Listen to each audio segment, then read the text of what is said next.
When will the good advice become foolish? This is a powerful and thought-provoking question, but I will give you an answer with two Bible references. Number 1, 2 Samuel 15:31, the case of Ahithophel's advice. Now David had been told, Ahithophel is among the conspirators with Absalom. So David prayed, Lord, turn Ahithophel's counsel into foolishness. Ahithophel was known as a wise and trusted advisor. His counsel was highly esteemed. 2 Samuel 16:23 says his advice was like someone inquiring of God. But when he joined Absalom's rebellion against King David, David prayed that his wisdom would be turned into foolishness. Ahithophel's advice was still shrewd and tactically sound, but because it was used in rebellion against God's anointed king, David prayed it would not succeed. Good advice becomes foolish when used with evil intentions, misaligned loyalties, or when it goes against God's will. Number 2, Matthew 7:24-26, the wise and foolish builders.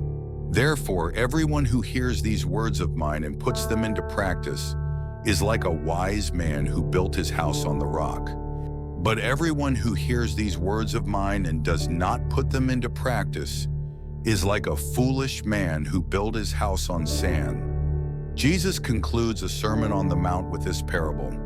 Two men received the same advice, words of Jesus. One applies it, the other ignores it. The advice, God's word, is good and wise, but only the one who acts on it is considered wise.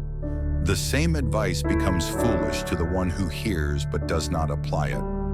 Even the best advice becomes foolish when it is not put into practice.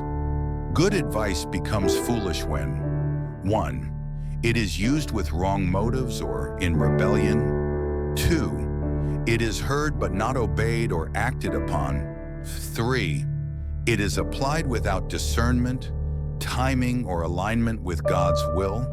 Wisdom is not just in the giving of advice, but in its right use, right motive, and faithful application. Good advice becomes foolish when it is ignored, misapplied, or not grounded in truth or obedience to God. It may still be sound in content, but its effectiveness and wisdom are lost when not acted upon with discernment and obedience. John 14:23-24. Jesus replied, anyone who loves me will obey my teaching. My Father will love them, and we will come to them and make our home with them. Anyone who does not love me will not obey my teaching.